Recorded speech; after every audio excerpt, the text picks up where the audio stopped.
E o período de quarentena definitivamente trouxe mudanças na rotina e nos hábitos também dos brasileiros. E ainda falando sobre pandemia, um projeto que virou livro reúne cartas escritas durante esse período de exceção e são endereçadas a quem tem um futuro pela frente.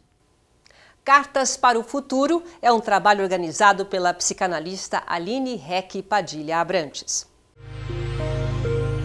E se num futuro próximo, logo ali, houvesse uma pandemia? E se fosse um tempo de inércia e de clausura, onde ninguém pudesse sair de casa? E se todo mundo tivesse medo e fosse obrigado a ficar em compasso de aguardo e de resguardo? Um tempo que parecia não ter fim. Um episódio extraordinário que obrigou o mundo inteiro a se reinventar ou mudar tudo o que estava fazendo. Nesse tempo alterado, a psicanalista Aline Heck Padilha Abrantes organizou um livro com 53 cartas pensando no futuro. Isso surgiu como uma urgência muito grande de fazer alguma coisa para que o futuro possa ser diferente do presente. As pessoas que toparam escrever, cada autor é muito singular, com a sua história muito particular, mas há esse traço em comum que dá para dizer que enlaça todos, que é essa aposta de que haverá um futuro. As mensagens foram escritas durante o período mais tenebroso da pandemia, quando muitas famílias foram obrigadas a ficar em casa com uma doença que nos fez sentir muito medo da morte. Nós sabemos que a vida tem fim e que em algum momento, chegaremos na morte, mas o vírus ele trouxe à cena, essa questão da morte e tudo que implica nas relações sociais de uma sociedade já tão doentia como a nossa, mas acho que o ponto é poder fazer algo com isso. Escrever cartas é uma possibilidade de fazer algo com isso. A inspiração veio do clássico O Diário de Anne Frank. E a Anne, ela escrevia no diário dela, mas ela escrevia para uma amiga imaginária, a Kitty. Então, era como o livro dela, são como cartas que ela vai escrevendo para essa amiga e que é também um diálogo com ela mesma. Então, eu acho que tem o endereçamento ao outro, ele implica também um diálogo não só com o outro, mas consigo mesmo. As reflexões contêm e são contidas por desejos e angústias. Quantas coisas se pensar aí a partir da realidade que nós estamos vivendo. Tem cartas que a escrever para o futuro faz o autor, retomar a sua vida, trazer as questões da sua história, do seu passado, do que deixou marcas e o que o presente traz, faz isso voltar à tona, vir para a superfície. Todas as cartas têm essa aposta, trazem assim na sua mensagem, cada uma é muito, muito particular, cada pessoa escreveu a sua carta e ali tem aquela, o estilo daquela pessoa, a mensagem que ela traz, a vivência que ela teve. Diante de tantos escritos, alguns chamaram atenção. A carta 35, que é uma carta escrita aos coveiros, ela me tocou muito, porque ela é escrita, endereçada aos cuidadores da morte. As pessoas, as distantes e as próximas de nós, não puderam enterrar como outrora seus entes queridos, mas vocês estavam lá, no último momento de cada um dos brasileiros mortos nessa terra.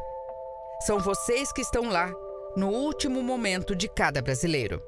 Tem uma carta que é um testemunho sobre a vida num tempo tão sombrio, que é o nascimento de passarinhos do ninho, de acompanhar aqueles passarinhos crescendo. Isso também me tocou muito, porque é um testemunho da vida num momento tão sombrio, onde a morte lá fora está tão presente. Os sabiazinhos nasceram um em cada dia. Foram dias emocionantes de ver tão perto a vida acontecendo. Passado o tempo de ficarem no ninho, numa segunda-feira pela manhã, 2 deles saíram do ninho. a carta da minha filha, que participou também do projeto, traz bastante as questões sociais, e eu pude ver tudo que a gente está vivendo. Ela colocou ali em palavras o que ela está percebendo, a leitura que ela está fazendo, né? E isso me toca muito porque é uma geração futura, né? É uma geração que também, o livro também é endereçado a ela, e é ela mesma escrevendo para a própria geração, né? E para os que virão depois dela. Um jovem hoje passa mais de 5 horas nas redes sociais por dia, o que chega a ser mais que o horário que ele gasta na escola. E acho que a grande problemática desse fato é que essas horas não são gastas em pesquisas científicas ou noticiários, ou lendo e aprendendo. São horas gastas assistindo à vida das outras pessoas. Seja a carta para as mulheres, seja a carta escrita por uma criança, seja a carta de uma mãe que escreveu para o seu filho, seja a carta de uma avó que escreveu para a neta que nasceu, né, no meio da pandemia, essa mãe também que teve o filho no meio da pandemia, seja a carta de um psicanalista que escreve para os futuros psicanalistas. Para a Aline, o livro pode ser um legado dos tempos insólitos da pandemia do coronavírus. Cada um do seu ponto de vista e trazendo realidades diferentes e apontando questões que são mundiais, questões que são do nosso país, da realidade particular, da nossa realidade como sociedade, enfim, é um grande memorial.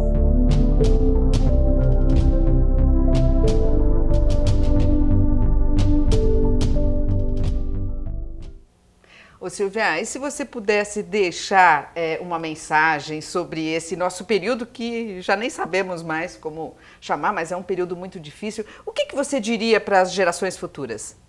Pois é, Malu, eu contaria minhas descobertas da vida, né? Eu descobri que o tempo é o maior tesouro que temos, que os principais valores estão ligados às relações humanas. Eu falaria da importância da música, da arte, dos livros, leveza, gentileza, e que ter amigos e rir dos próprios erros é o que faz a diferença. Olha, é uma mensagem bonita. Ô Silvia, eu diria nessa mensagem que houve um tempo muito difícil, que era dolorido, dilacerante, encontrar a esperança. Quando a gente acordava, a vida se resumia entre 4 paredes, mas trancados, nós fomos buscar a vida e os argumentos dentro de nós mesmos, um tempo de transcendência, eu diria.